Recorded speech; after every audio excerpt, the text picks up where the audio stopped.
Makanya pernah saya kutip, pokoknya cerita tentang syukur dan sabar Nabi Musa yang paling akeh. Cerita di Bani Israel terbanyak Nabi Musa. Ada seorang fakir miskin, gak punya apa-apa, melarat datang sama Nabi Musa. Ya Nabi Allah Musa, iya, tolong kasih aku resep untuk kaya. Dan setiap tamu datang ke pondok, 65% pertanyaannya sama seperti pertanyaan orang miskin ini. Sing jaluk jopo tolak melarat, sing jimat tolak lunas. Ayo kon lunas udah wakeh. Sehari saja berapa kali sampai aku gak ngatasi Cak Win, tak panggil atasi Cak Win. Insyaallah sudah beres, Pak. Sudah 95 juta. Datang pulang lunas. Gak percaya praktekan langsung lunas. Apa kuwi? Rahasia.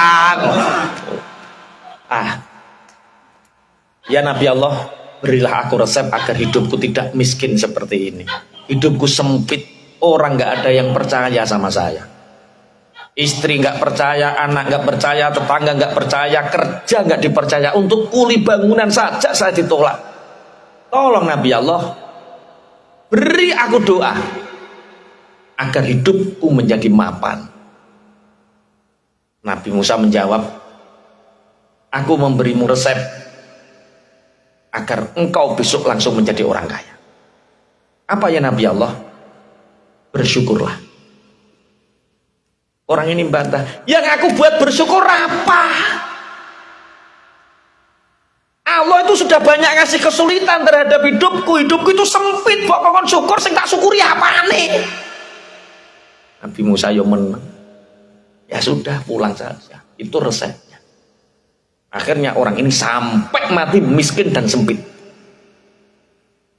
Selang beberapa hari ada orang yang kaya raya datang kepada Nabi Musa. Ya Nabi Allah Musa, saya itu orang kaya di kampung, sehingga kadang-kadang kekayaan saya menyita waktu ibadah saya. Nah terus doakan sama Allah agar rizkiku dikurangi saja, sehingga aku bisa fokus untuk menyembah dan berbakti kepada Allah. Apa jawab Nabi Musa? Tinggalkan syukur. Besok panggil pelacur misalkan, buat minuman keras, tinggalkan syukur, maka kamu akan jatuh miskin.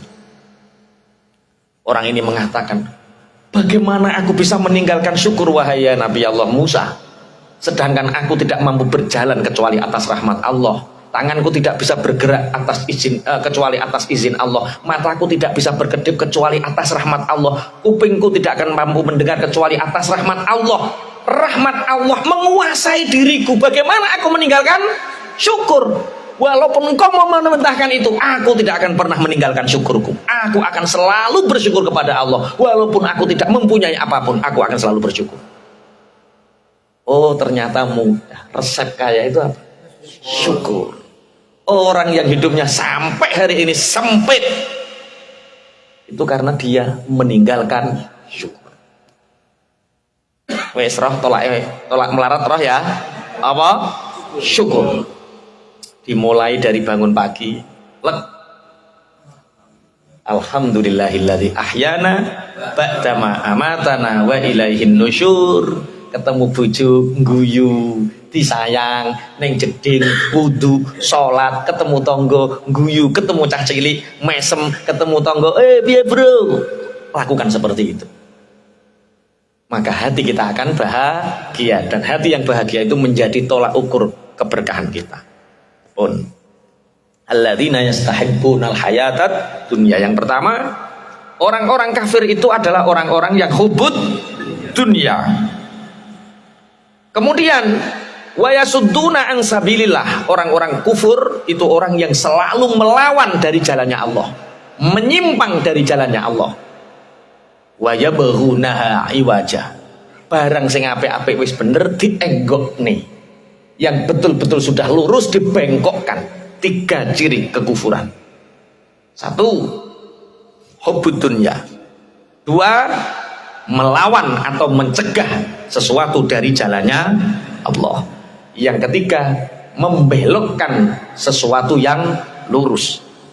Ulaika fi dhalalim baik. Mereka ini adalah orang-orang yang tersesat, yang sangat jauh sekali. Jadi sebenarnya pelajaran malam ini adalah syukur itu manajemen. Syukur itu manajemen terbaik kita. Bukan finansial literasi, bukan. Bukan masalah ilmu kita, bukan. Bukan masalah circle kita, bukan. Yang bisa mempelajari finansial literasi, yang punya circle kebaikan, yang punya ilmu banyak, itu orang yang memanajemen syukurnya. Punya waktu luang dia belajar mendapatkan ilmu. Dia mengetahui kelemahannya. Karena dia mengetahui kelemahannya, dia belajar finansial literasi. Jadi ternyata semua ukuran manajemen kita itu bermula dari apa? Syukur. Dari mana kita bisa memanajemen syukur itu? Karena kita tahu bahwa semua rencana Allah itu pasti yang terbaik. Semua rencana Allah itu pasti yang terbaik, bukan rencana kita. Cuma kadang-kadang Allah tidak memperlihatkan rencana yang terbaik itu. Allah tutupi, iradah kudrohnya itu ditutupi dengan sesuatu yang kita benci. Sehingga kita menginginkan keinginan kita, rencana kita ingin di-ACC sama Allah. Padahal bukan, yang terbaik adalah rencana Allah. Pernah tau sama tak cerita nih tentang teman saya. Dia itu lulusan aliyah di pondok pesantren bapaknya sendiri. Cuma dia ingin kuliah di salah satu universitas terbaik di Surabaya. Tapi untuk daftar ke sana itu harus daftar ulang. Sudah beasiswa, tapi daftar ulangnya 14 juta. 14 juta. Sedangkan kiai ini kiai zuhud. Anaknya matur, "Bah, 14 juta tolong bayari, Bah. Saya ingin kuliah di Surabaya. Universitas ini universitas terbaik. Saya sudah berusaha beasiswa, Bah." "Ya nak, enggak apa-apa. Bapak mendukung. Wong kamu sudah lulus aliyah. Cuma Bapak tidak ingin ngoyo, nak. Bapak punyanya hanya ada saat itu Astrea Grand tahun 97. Astrea Grand tahun 97 saat itu dijual hanya laku 7 juta. Kita minta sama Allah, nak, masih kurang 7 juta lagi. Bu, ayo kita doa. Pak, Bah, rasa dungo itu, Bah. Sampai ndang melok BRI rak beres lah. Duit BPKB ini serah ke, nanti kita dapat, Pak, 7 juta. Enggak, Bu, saya enggak ingin mengotori di sisa-sisa umur saya, anak-anak saya, dan sampeyan terkotori oleh sesuatu yang syubhat apalagi haram. Sudah, ini besok tak jual. Ada yang nawar 7 juta. Ya terus yang 7 juta kita minta sama Allah. Ayolah sholat bareng, Pak. Suami, istri, anak sholat. Ya Allah, anak saya itu ya Allah diterima di salah satu universitas terbaik di Surabaya. Cuma daftar ulangnya itu 14 juta. Nah besok Astria saya ini laku 7 juta. Kurang 7 juta ya Allah. Niku urusanin jenengan ya Allah 7 juta. Gusti Allah nek roh kawula niki sumpah. Orang yang manja minta sama Allah itu dicintai Allah. Doa umukhul ibadah. Warung besok paginya, Pak, katanya kemarin nawar uang Astria saya 7 juta. Iya Pak Kiai. Lah ini tak kasihkan 7 juta. Lan jenengan kulontosi Pak Kiai sudah 5 hari tak enti-enti nggak kesini. Saya sudah beli. Nah terus ya nggak jadi Pak Kiai, pangapunten. Tapi ada orang yang cari lagi, tapi nggak berani 7 juta Pak Kiai. Ya terus beraninya hanya 6 juta. Itu rumahnya di belakang pasar. Yuk saya tak matur istri saya dulu. Iya Pak, situ dituku 7 juta. Gak Bu, mudun. Wonge iku wis kadung tuku liyane. Lah terus piye Pak? Aku tak ndonga dhisik Bu. Ya Allah, kemarin 7 juta bagian panjenengan ya Allah. Sakniki 8 ya Allah. 8. Akhirnya pergi ke belakang pasar, sepeda motor dijagang, kunci lali nyependek. Melaku golek wong sing pengen tuku. Katanya siapa yang mau beli Astrea saya? Siapa yang mau beli Astrea saya? Oh saya Pak Yai. Ayo lihat motornya. Ternyata motornya hilang. Masya Allah. Pulang kelenyer ditakoi istrinya. Bagaimana Pak sudah laku? Alhamdulillah Bu laku. Sing nuku sapa? Gusti Allah.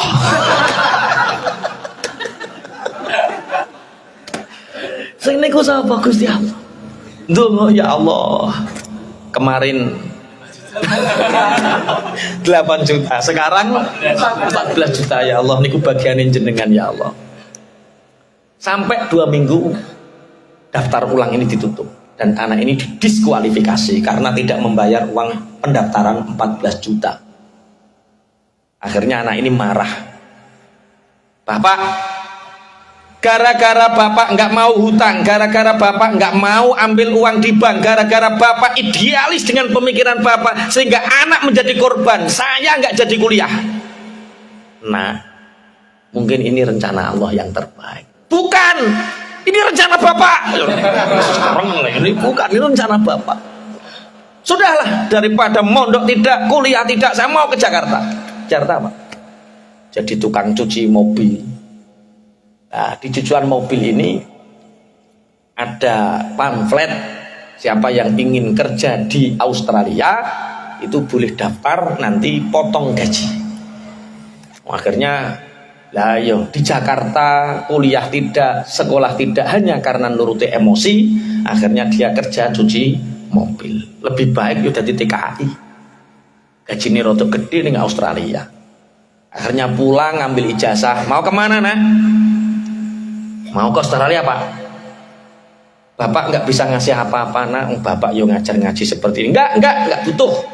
Saya mau ke Australia.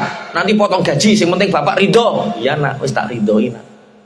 Ingatlah nak bahwa rencana Allah itu pasti yang terbaik. Allah nyusun rencana itu kadang tidak sesuai yang kita inginkan. Pergi kursus dan lain sebagainya, diterimalah dia di Australia kerja, ternyata sama orang Indonesia yang sudah sangat lama di sana, jadi sopir lah, namanya sopir di luar negeri. Anak dari kecil di pesantren, lulus aliyah, pagi baca Quran, maghrib baca Quran, sholat sergap. Keluarga muslim di Australia, orang Indonesia ini takjub, ya Allah nak, maca Quran kok enak. Bisa nak artinya? Sedikit-sedikit bisa Pak. Diartikan. Ya Allah nak, saya mendapatkan pencerahan dari sampean sejak di sini. Sampean nggak sekolah nak, cerita panjang lebar bahwa saya mau kuliah di Indonesia. Oh, cerita. Ijazah kamu dibawa nak, dibawa. Saya itu terbaik loh se-Jawa Barat Pak, dilihat. Nah, di Australia itu ada universitas terbaik, Melbourne University. Ini universitas terbaik. Ini tidak hanya di Australia, ini di dunia diakui. Nah terus kamu ikut daftar. Saya nggak mampu untuk bayar. Gaji kamu tetap utuh. Lah siapa? Tolong ajari kami baca Quran, anak-anak kami baca Quran, ibadah kami tolong perhatikan, maka kamu tak kasih beasiswa di Universitas Melbourne ini. Kalau ini dia tidak, kalau dia dapat uang 14 juta, dia hanya kuliah di Surabaya. Tapi gara-gara nggak dapat, ya kan inna ma'al usri yusra, fa inna ma'al usri, untuk bisa kuliah di Melbourne University harus kehilangan 14 juta dulu. Iya, wis digenepno. Kok sepeda motor digenepno. Paham ya maksudnya ya? Jadi asa antakrahu syai'a wa huwa khairul lakum. Mungkin hari ini kita membenci keadaan kita. Mungkin hari ini kita membenci nasib kita. Mungkin hari ini kita nggak suka dengan keadaan kita hari ini. Tapi ingat, rencana Allah pasti yang terbaik. Dan syarat untuk mendapatkan kebaikan itu ridho. Engko lagi oh iya iki apa umpama kaya aku gak serengen karo bapak ra teko kene. Umpama aku oleh 14 juta ora iso teko kene. Wa sa'an tuhibbu syai'a wa syarrul lakum. Kadang apa yang keadaan yang kita cintai hari ini itu justru kadang buruk untuk kita. Bahasa ngeten iki saged dipahami nggih? Jangan menjadi orang yang hubud dunia. Hubud dunia itu menyiksa. Seperti minum air laut, semakin diminum semakin haus, semakin makan kuaci, kesele mesti, wareg ora, senep yo. Iku mangan apa? Kuaci.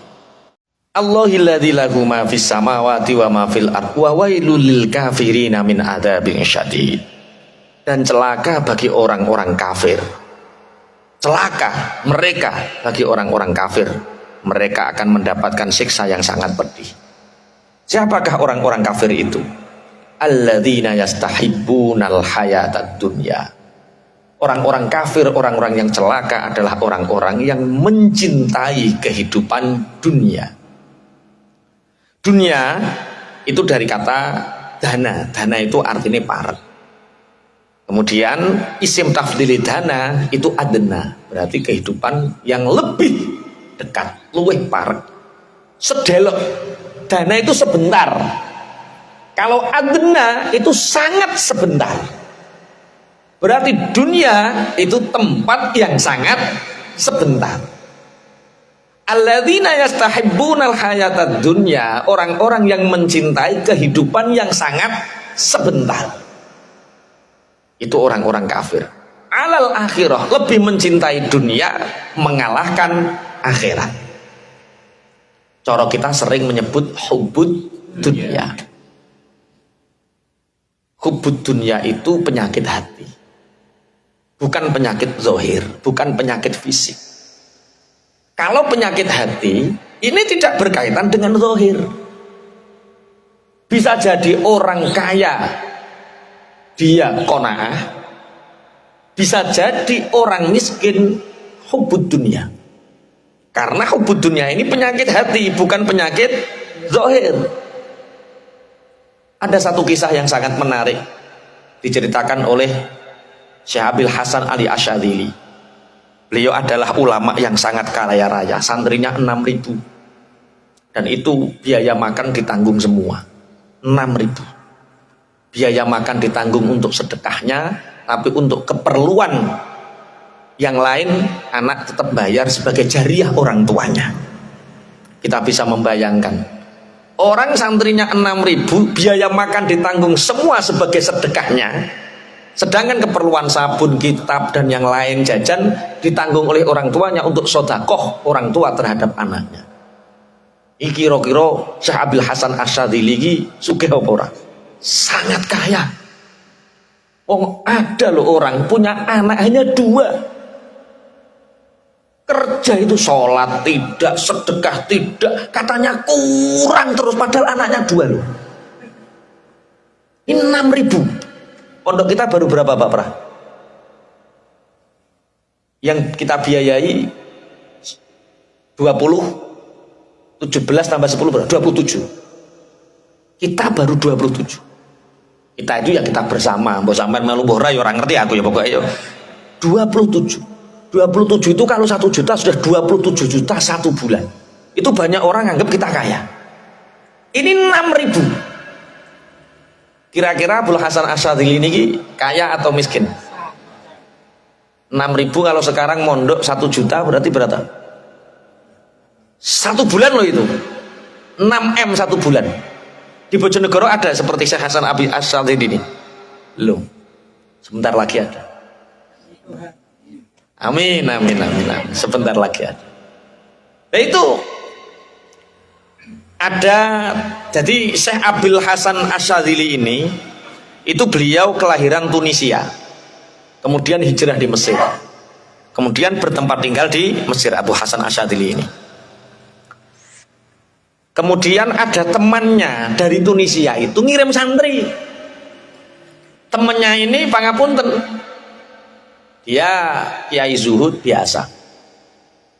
Tolong nak, sampan pergilah ke Mesir, Dulu ada orang kelahiran Mesir, kelahiran Tunisia, menjadi ulama masyhur, namanya Abul Hasan Asyadzili. Pergilah ke sana, minta petunjuk, ngaji beberapa waktu di sana, kemudian pulang lagi ke sini. Cara saiki ngono apa nek ngarani? Dikirim, dipaket ngono. Biasa kiai seperti itu. Pergilah ke sana. Perbedaannya sangat jauh sekali. Sampai di Abul Hasan Asyadzili kaget. Karena Abul Hasan Asyadzili itu pakaiannya rapi, baunya wangi, tempat duduknya mewah, rumahnya megah. Kaget. Bahkan Abul Hasan Asyadzili itu punya kendaraan yang di Mesir itu paling indah. Ditarik dengan beberapa kuda, terus cara saiki jogging apa? Wis pokoke cara mobil paling mewah cara. Cara saiki apa ning kene? Yo ora model sport ngono ki yo ora to.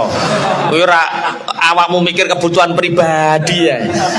Yo sing gedhe kanggo umat ngono lho, meluaskan niat. Nah, santri ini mikir, apa enggak salah kiai saya nyuruh saya ke sini? Apa kiai saya enggak salah suruh ngaji sama orang yang hubud dunya? Akhirnya matur sama kangkang sing gede-gede, untuk menemui Syekh Abul Hasan Asyadzili bukan sembarangan orang. Sampai ngaji sama sing gede-gede dulu, nanti kalau ditimbali beliau akan besok kamu ditimbali. Betul ngaji sama kangkang. Ternyata santri-santrinya Syekh Abul Hasan Asyadzili nggak pernah bahas dunia. Yang dibahas ilmu ghirahnya ilmu luar biasa. Sampailah santri Tunisia ini dipanggil. Kamu dipanggil yai, ditimbali. Nah, sampaikan kepada kiaimu. Apa Syekh? Hilangkan sifat hubbud dunia. Karena hubbud dunia ini yang menjalar kepada karakter kekafiran. Kadal fakru ayyakuna kufron. Dikupas habis tentang hubbud dunia ini, santri ini pulang apa gak salah ya? Mosok kok sing sugih nuturi sing melarat aja leh hubud dunia. Sepanjang perjalanan dia itu teringat beberapa bulan di rumahnya Syekh Abul Hasan Asyadzili. Aku tahu bahwa pembantunya itu jumlahnya 16. Jadi saumai Syekh Abul Hasan Asyadzili pembantunya 16. Karyawannya sekian, kabeh hafal betul santri ini. Pulang, nak, dapat pesan apa dari Syekh Abul Hasan Asyadzili? Pak Kiai, saya dapat pesan, tolong Pak Kiai hilangkan sifat hubbud dunia. Langsung diluk nangis ini kiainya, yang Tunisia nangis. Masya Allah, begitu makrifatnya Syekh Abul Hasan Asyadzili. Saya tiap hari itu mikir, besok santri saya bagaimana, anak saya bagaimana, pondok saya bagaimana. Saya dipikir dunia. Sedangkan Syekh Abul Hasan Asyadzili dengan kekayaan seperti itu tidak pernah sedetik pun mikir dunia. Nah, awakmu sing ndi? Duwe ngeten, sampean duwe mobil 10 ora tau mikir. Karo duwe Mio abang mbok pikir terus piye bensine, piye pajeke, piye nek mogok. Iku sing hubud dunia sing ndi kira-kira?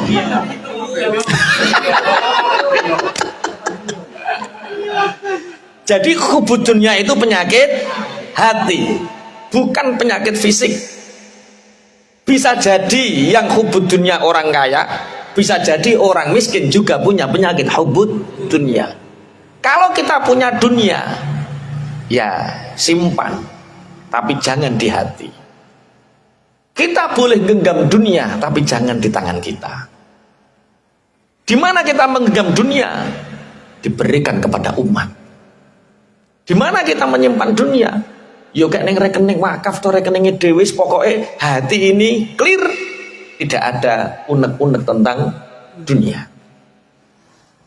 Karena penyakit hubud dunia ini penyakit yang menghinggapi orang-orang kafir. Jadi ciri khasnya wong kafir niku hubud dunia. Nah, hubud dunia itu yo duwe ciri-ciri. duwe tanda-tanda. Coba digerayangi atine dhewe, engko nek 6 tanda ini ono berarti kowe hubud dunya. Kok wis grogi ngene modele.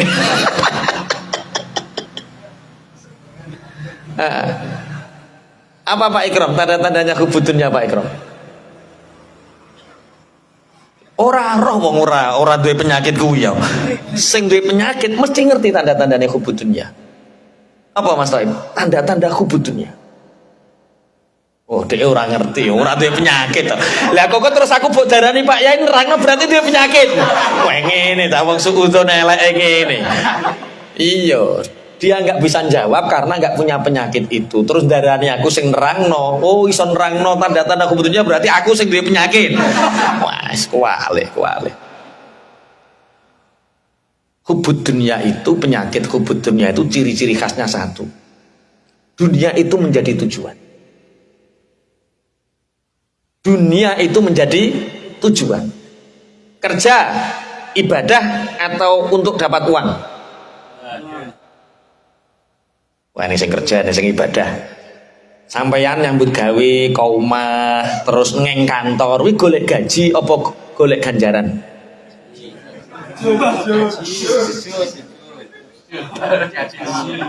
Wa ma khalaqtul jinna wal insa illa liya'budun. Jadi purpose of life kita, tujuan hidup kita adalah ibadah. Satu.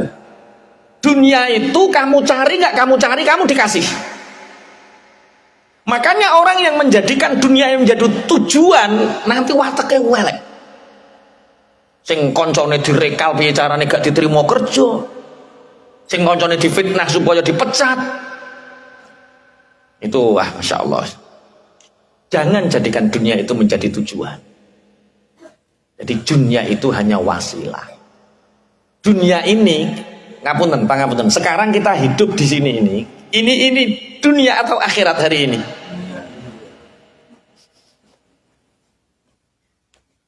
Kowe iku asline makhluk akhirat. Cuma ketelarak ning dunya. Sekarang kita sedang ketelarak. Ojo ke mampir lah. Mampir kan sangat sebentar sekali. Makanya dunia itu dari kata dana. Di isim tafdhil adna. Jadi waktu yang sangat singkat. Itu jenenge dunia. Makanya monggo ditata, urip kula jenengan iki kongkon nglumpukno dhuwit apa kongkon ibadah? Ibadah. Dodolan es ngoten niku niat ibadah apa niat golek dhuwit? Ibadah. Umpama gak payu ibadah. Umpama payu ibadah. Kita itu kalau tujuan dunia lelah kita itu.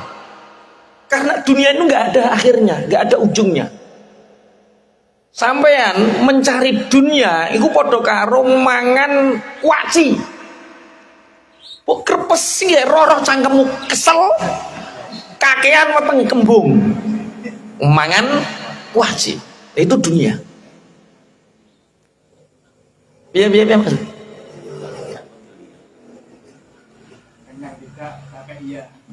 Lah yo kenyang tidak, capek ya, itu mangan kuaci.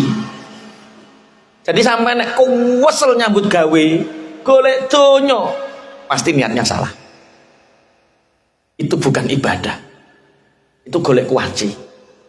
Nek ra putih mangan kuaci, ya ngombe banyu segoro. Semakin diminum semakin haus, semakin diminum semakin haus. Karena apa? Menjadikan dunia menjadi tujuan. Maka ayo kembali ke purpose of life kita, tujuan hidup kita. Manusia diciptakan untuk ibadah. Dunia itu kita cari atau kita tidak cari.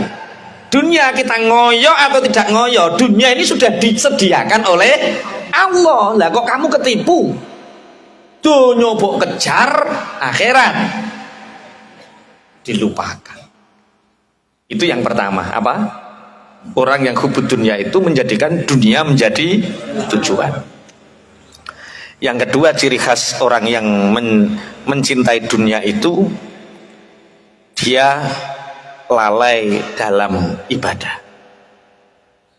Karena tujuannya hanya dunia, maka ibadahnya ketelarak. sholat tidak dikerjakan, puasa ogah-ogahan, sedekah apalagi. Sedekah lo gawe apa? Nek gawe apa cek maklum. Saya pernah itu ngomong sama orang. Kak gak leren dhisik kak mergawe kok gak panasen. Lah iya Pak Yai niki diblidhuki wong wedokan wae. Delok to sing manas aku, sing meruntus aku, sing masyaallah lara ngene iki teko omah duit sing nampa wong wedokan. Ngene iki njaluk duit kopi nu ngremil kaya wong ngemis. Apa ya wong-wong diblidhuki wong wedokan. Aman yo tau ndek perasaan diblidhuki bojomu. Sampean sing kesel nyambut gawe tapi seakan-akan kita tidak dapat apa-apa.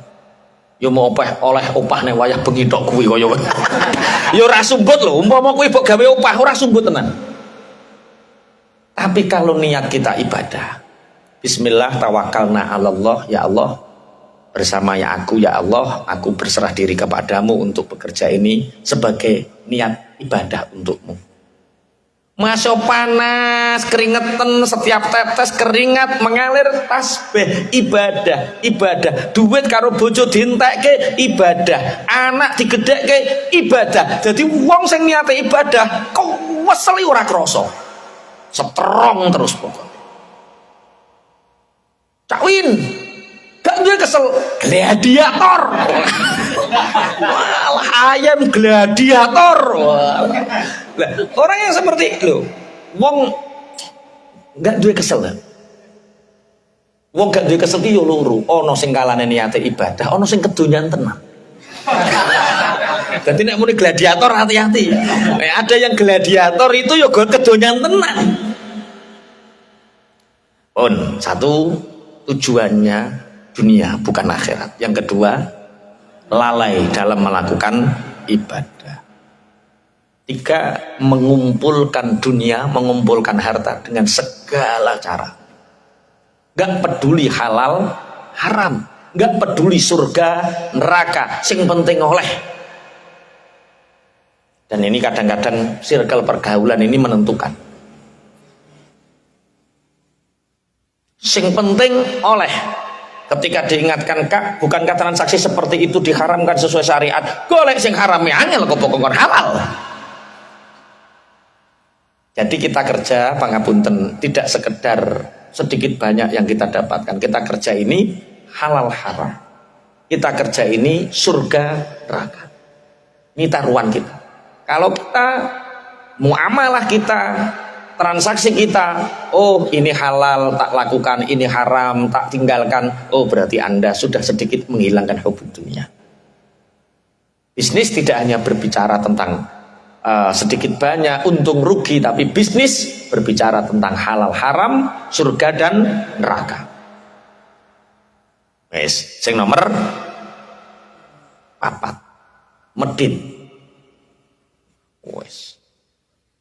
Iya, apa bahasa Indonesia ini? Kikir, pelit.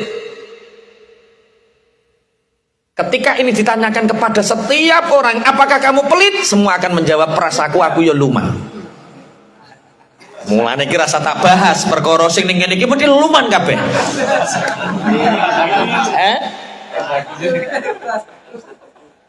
Makanya nanti yang paling banyak dihisab di akhirat itu dosa-dosa pelit Anda karena Anda gak pernah merasa pelit. Iki halas kabeh. Ciri-ciri hubud dunia 1, tujuannya hanya dunia bukan akhirat. Iki dudu aku. Lalai dalam ibadah. Oh dudu aku cek sholat aja. Dudu aku. Yang ketiga, dengan segala cara untuk mengumpulkannya. Wah, dudu aku. Pelit. Tambah dudu aku. Ngaji kok alas terus sih piye? Wes, ijek selamat ya. Oh alhamdulillah selamat. Ijek kurang loro. Yang ke-5 itu serakah. Serakah itu tamak. Tamak itu rakus. Rakus itu ingin merampas hak orang lain. Mestinya bukan haknya, pokoknya aku kudu oleh. Jabatan iku kudu aku sing dadi. Oh, itu harus ponakanku yang jadi. Sawah itu harus kena saya. Apalagi pekerjaan itu harus saya. Oh itu pokoknya serakah, rakus, tamak. Itu tanda orang yang hubbud dunya. Yang ke-6, yang terakhir ya. Yang ke-6 tidak bisa bersyukur. Kurang. Orang yang hubbud dunya hidupnya selalu gelisah. Apa turu mikir, anak masih bayi, tabunganku kok lagi 20 juta, sampai nek sekolah SMA piye? Lah ya wong anak bayi lho sing dipikir anak aja, sampai nek SMA piye? Anak wis SMA sing dipikir anakku mergawe apa? Tak golek tanah ning ndi? Astagfirullah. Jadi orang yang hubbud dunya itu hidupnya tidak pernah bersyukur. Gelisah terus. Mikir piye sesuk.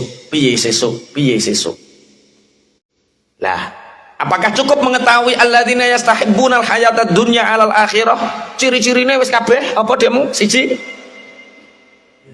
dunia menjadi tujuan. 2, lalai dalam beribadah. 3, mengumpulkan harta dengan segala cara, agak peduli halal haram. Yang 4, kikir. Yang 5, serakah. Yang 6, tidak bersyukur. Lah, cara menanggulangi ini apa? Ini kan penyakit hati. Kita harus tahu cara menangkalnya. Piye Pak Ikram, cara menangkali penyakit hubbud dunya? Fafiru ilallah, berlarilah kepada Allah. Wong kok kon pelayon. Fafiru ilallah. Piye Mas Taib? Tawakal pasrah terus tengok-tengok ra lapo-lapo ngono.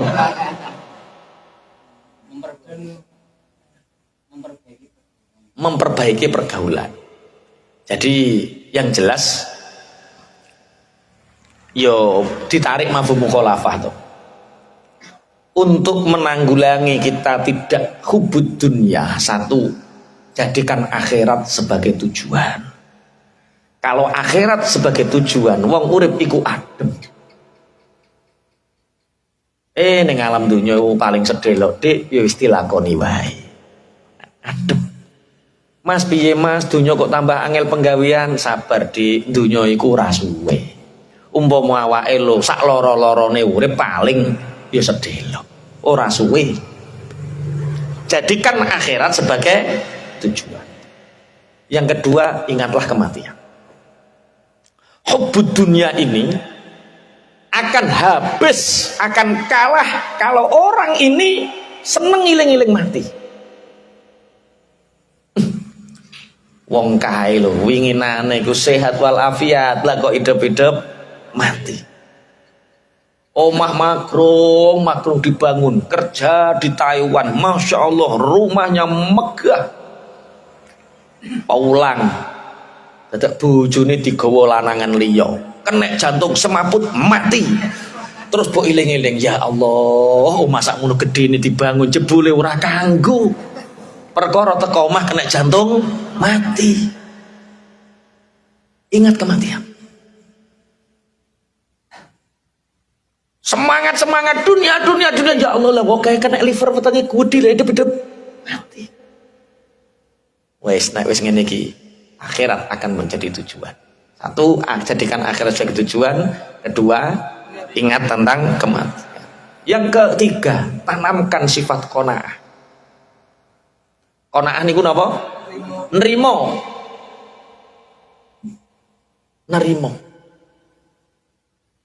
Qanaah niku sifat nerimo.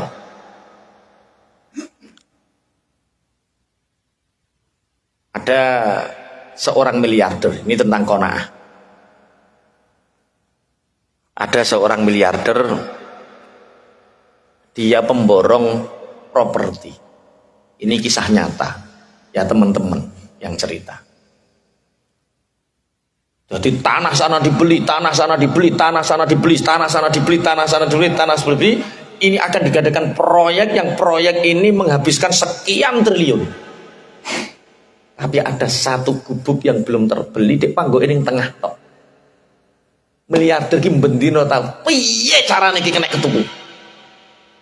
Anak buah disuruh tekan dia, tidak. Rumah ini adalah rumah kenangan antara aku dengan istriku. Aku ingin mati di sini dan aku ingin dikubur di sini. Gak mungkin tak jual. Ditekan, gak bisa. Lah miliarder ki bengi ra iso turu. Mikir lah yo proyek sakmene ambane sebegitu luasnya hanya terkendala masalah satu rumah dan satu pekarangan saja. Cara gue pemandangan saru. Gak pantas. Akhirnya tiap hari anak buahnya dimarahi. Tugas gak bisa diselesaikan, masa hanya beli itu. Uangnya banyak. Tiap hari marah-marah. Karena apa? Ingat tanah ini belum terbeli. Akhirnya ya sudah, biar saya sendiri yang datang. Waktu duha miliarder ini datang.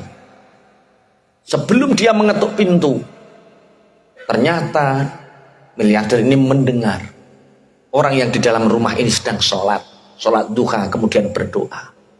Ya Allah, alhamdulillah atas segala nikmat-Mu ya Allah. Aku 3 hari ini belum makan, tapi aku tidak akan memakan barang yang haram. Dalam laparku, aku akan selalu bersyukur kepadamu. Sing miliarder ki bingung. Kuwi ora mangan 3 dino, iso sujud, iso syukur, matur nuwun ning gone Gusti Allah, padahal 3 dino urung mangan. Sedangkan dia uangnya sebegitu banyak, marah tiap hari, karyawan diseneni tiap hari. Ya Allah, terima kasih atas semua yang Kau berikan kepadaku. Umur ini, jasad ini, fisik ini jadikan saksi, aku bersyukur kepadamu ya Rabb. Akhirnya penasaran miliarder. Assalamualaikum. Waalaikumsalam. Alhamdulillah, alhamdulillah, alhamdulillah. Dibukakan pintu. Orang yang punya rumah ini nggak kenal kalau ini bosnya properti itu. Kaget, Pak, saya kesini nggak bawa apa-apa. Kenapa Bapak membaca Alhamdulillah? Saya kesini nggak ingin memberi makan Bapak. Saya kesini hanya ingin bertamu. Kenapa tiba-tiba Bapak mengatakan Alhamdulillah? Dia mengatakan, aku bersyukur. Allah telah mengirimkan orang kepadaku dan mendoakan keselamatan untukku. Engkau datang dengan mengucapkan salam. Itu adalah anugerah yang luar biasa bagiku.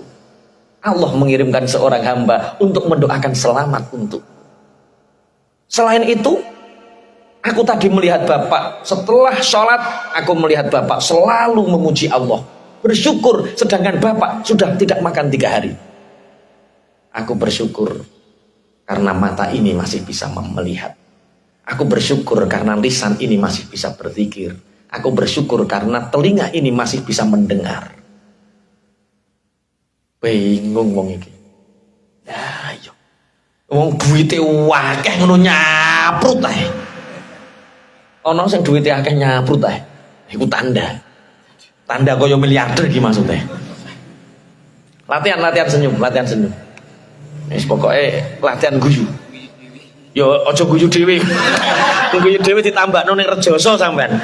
Ya minimal latihan bahagia. Termasuk senyum bahagia itu sebagai ungkapan syukur. Kita diberi iman, kita diberi Islam, kita diberi mata yang melihat, kita diberi lisan yang bisa berzikir. Ya itu caranya seperti itu. Hati yang qanaah. Orang yang tidak punya rasa qanaah niku menikmati nggak bisa, Pak. Diceritakan itu pada malam hari raya. Kalau nggak salah yang menceritakan Ibnul Qayyim itu menceritakan dalam sebuah kitab, di malam hari raya itu biasanya kan beli daging. Orang-orang semua beli daging. Ada keluarga miskin pingin beli daging ayam atau pingin beli daging sapi, tapi sama Allah nggak ditakdirkan untuk mampu pas hari raya. Yo bangetan tanggane yurane sing kei fitrah. Akhirnya menggerutu terus. Di pasar ketemu temannya, "Cak, Beli apa? Daging malam hari raya kok. Mas, daging malam hari raya kok. Malam hari raya nggak bisa beli daging, menggerutu hatinya. Kenapa orang-orang bisa beli daging, saya nggak bisa? Ulang, ketap ketik. Sesuk wong-wong sarapan daging. Aku sesuk sarapan op. Akhirnya subuh dia mandi mau sholat. Digugah karo bojone, dipanggil sama istrinya. Mas, ya dek, sarapan dulu. Sarapan apa dek? Cara kene semongko. Semongko iku jerone enak, eneng kulite. Semongko. Dek, mosok enak semongko dek. Masih ada menggerutu. Teman-temanku setiap ketemu sarapan hari raya itu ya daging dek. Masa banget temen awake kok melarat mangane apa? Semongko. Mangan semongko wis ora krasa enak perkara pikirane daging. Dadi wong gak bersyukur. Lara ngenes mangan semongko sing legi ra krasa legi perkara daging. Daging urung ketuku semongko ra krasa enak. Akhirnya wes semongko lah kerakut buah ning jendela. Jadi sampai ciri bojone sing wedok, Mas, sabar Mas apa wi? Nggo tombo mangkel. Tadi mangkel. Semangka yang mestinya manis, rasa enggak enak, dilampiaskan. Akhirnya orang ini mau sholat Id, bawa sajadah, bawa surban, berangkat. Ternyata ada orang yang lebih miskin dari orang ini. Ketika hari raya dia mau berangkat, ternyata di bawah jendelanya ini ada orang yang lebih miskin. Dia itu ngerokoti apa? Kulit semongko dan mengatakan, alhamdulillah ya Allah, aku mendapatkan rezeki tanpa ikhtiar. Dikerokoti sing tipet-tipet semongko sampai kulitnya tipis ya. Dikerokoti alhamdulillah. Setiap hentakan bibir giginya itu alhamdulillah.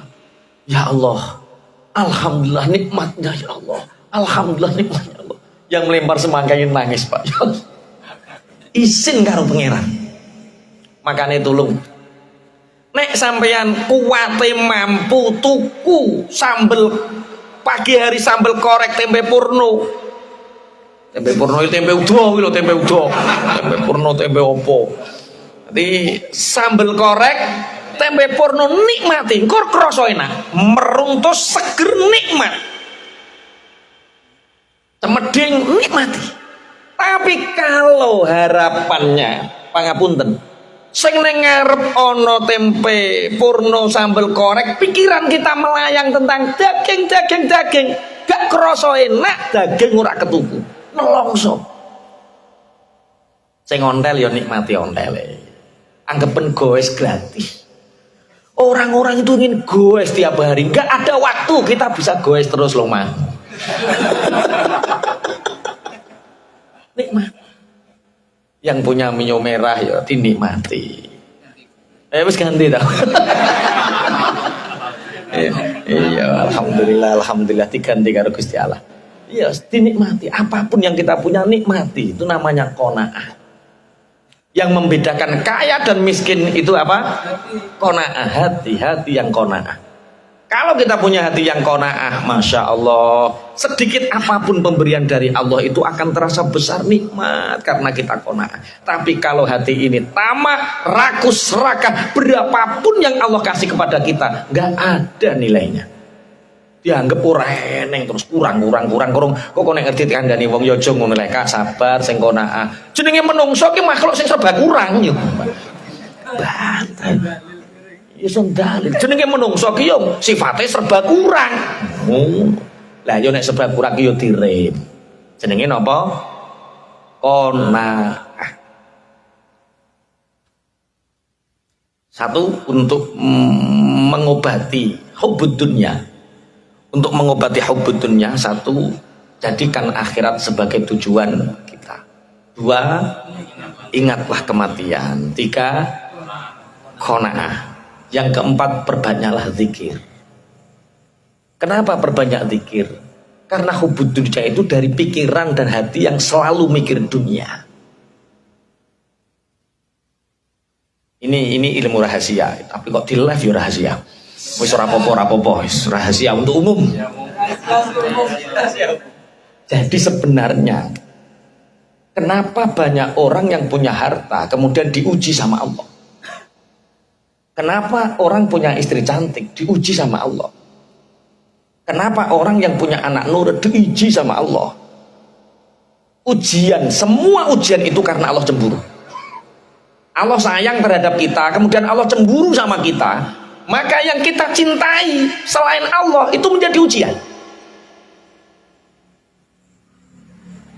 Contoh,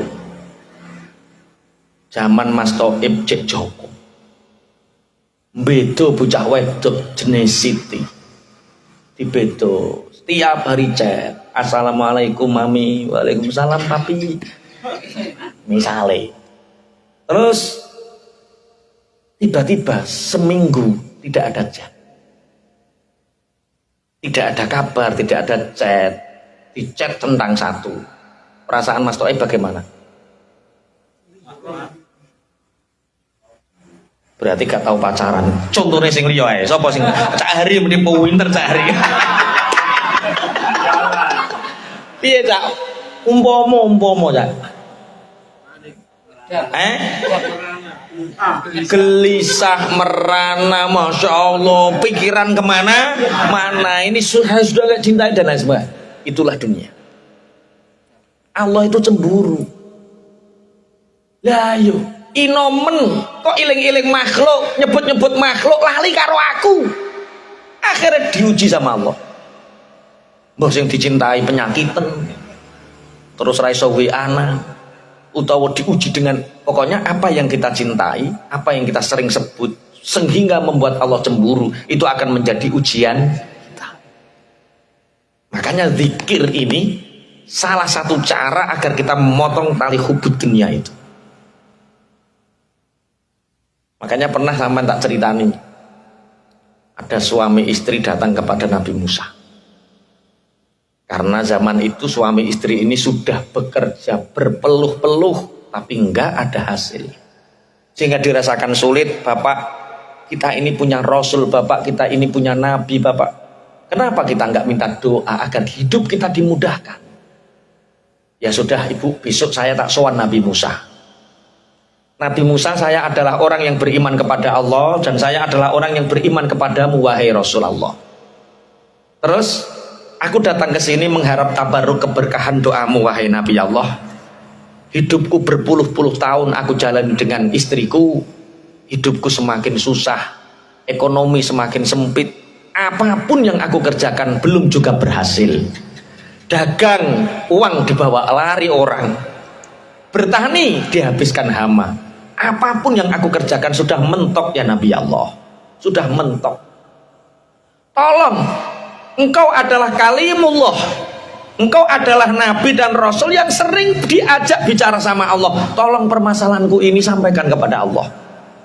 Lah yo, wong jenenge Nabi Musa, ngono yo engko tak kandakno Gusti Allah. Nabi Musa ya ngono. Akhirnya tunggu sebentar. Nabi Musa masuk ke dalam kamar, beliau munajat kepada Allah, ya Allah engkau maha mengetahui tentang cerita suami istri ini. Apa yang ingin aku sampaikan kepada mereka ya Allah? Akhirnya Nabi Musa dikasih firman sama Allah, sampaikan bahwa dia boleh memilih 1 tahun kaya atau 1 tahun miskin. Miskin dulu, kaya, lalu kaya, atau kaya dulu baru miskin. Akhirnya Nabi Allah Musa ini, Pak, ini ada tawaran sama Allah. Dari Allah sampai dikasih tawaran. Tawaran apa? Sampai boleh miskin dulu baru kaya, atau kaya dulu baru miskin. Nah, masalah ini saya harus rundingan dulu sama istri saya wahai Nabi Allah. Bareng rundingan, piye Bu? Lah nek cara sampean piye Bapak? Nek cara aku Bu, melarat-melarat dhisik gak apa-apa, sok nek wis sepuh sugih. Lah nek sampean Bu, ya ora kok. Awake iki njaluk donga ra wis katok melarat le, Pak. Ya sugih dhisik, engko tuwek-tuwek melarat ra apa-apa. Iki cara bojomu mulai sugih dhisik to melarat dhisik kira-kira. Akhirnya Nabi Musa dikasih tahu, oke, kalau minta kaya dulu, dikasih waktu tenggang sekian. Cara misalnya kayamu hanya 3 tahun, setelah itu akan miskin lagi. Akhirnya, yo wis gak apa-apa jare bojone, gak apa-apa 3 tahun lah, sing penting tahu sugih timbang ra tahu sugih. Makanya sering teman-teman sudah bangkrut, pernah bangkrut 3 miliar. Alhamdulillah Pak, sampean tahu bangkrut 3 miliar, tik yo wis tahu sugih. Wong-wong lho pingin sugih rung keturutan. Sampean wis tahu sugih, alhamdulillah. Dene pengin sugih nek sampean ora keturutan kan sing penting wis tahu. Ya syukur. Sing dudo-dudo ora payu rabi. Suwe gak payu rabi dudo pirang-pirang pripun Pak ya ngeten iki alhamdulillah. Sampean lu wis tahu roh rasane. Aku duwe batur Joko tuwek roh rasane. Kan yo disyukuri. Sing Joko tuwek yo alhamdulillah sampean to cek duwe harapan. Ono wong sing cek urung sampai Joko wis mati ya. Nek wis mati kan gur roh rasane. Sampean dilungkas nek rabi wis roh rasane wis penak kan. Akhirnya cerita singkat, suami istri ini menjadi kaya raya. Tapi pikirannya tujuannya akhirat. Kata istrinya, Pak, mumpung kita kaya Pak, ini kan hanya 3 tahun, apa? Sedekah sebanyak-banyaknya pun kita kaya Pak, mumpung kita kaya. Bu, nanti kita kalau sudah miskin malu loh Bu. Lah yo wayah sugih kira eling apa-apa, sedekah, bareng saiki melarat neh, wis to Pak. Kita itu kalau enggak hari ini saat kaya, kapan lagi? Biarkan, ini rahasia kita dengan Nabi Allah Musa. Sudah sedekah, digenjot sedekah sampai lali nek wis luwih 3 tahun. 3 tahun berlalu masih kaya. Lah Nabi Musa wayah lewat lho, wong kok cek sugih. Secara konstitusi mestine wis melarat, hitung-hitungane wis melarat. Akhirnya Nabi Musa bertamu, Pak, perjanjian kan sudah habis. Loh, iya toh Nabi Allah? Iya kan lebih dari 3 tahun. Ini sudah hampir 4 tahun, Jeng. Saya lupa Nabi Musa. Lah, sampean kandakno Allah toh? Sampean kandakno Allah. Iki mungkin jadi Nabi Musa, Gusti Allah ora mungkin lali. Tapi buktinya sudah 3 tahun lebih. Akhirnya Nabiullah Musa niki sholat munajat, ya Allah, dulu aku memohonkan orang suami istri untuk menjadi kaya dulu baru miskin. Lah ini sudah melebihi perjanjian jenengan. Lah kok tasik sugih terus ki piye? Siri Gusti Allah, hei Nabi Musa, kamu tahu siapa yang paling dermawan? Yang paling dermawan as-sakhiyu, yaitu aku. Ketika orang yang baru kaya ini, yang ditempokan 3 tahun ini banyak berderma, banyak bersedekah, aku malu dengan sifat kedermawananku. Hanya membatasi orang seperti itu 3 tahun. Selama dia masih mau berderma, maka aku tidak akan pernah mencabut sifat dermawanku sampai mati sugih. Wes milih melarat dhisik terus sugih apa sugih dhisik? Wah, iki wis roh kuncine gitu. Iya. Wong Gusti Allah kok dikai konstitusi piye? Itu hanya ujian. Jadi 1, jadikan akhirat sebagai tujuan. 2, ingatlah kematian. 3, qanaah. 4, banyak-banyaklah berzikir.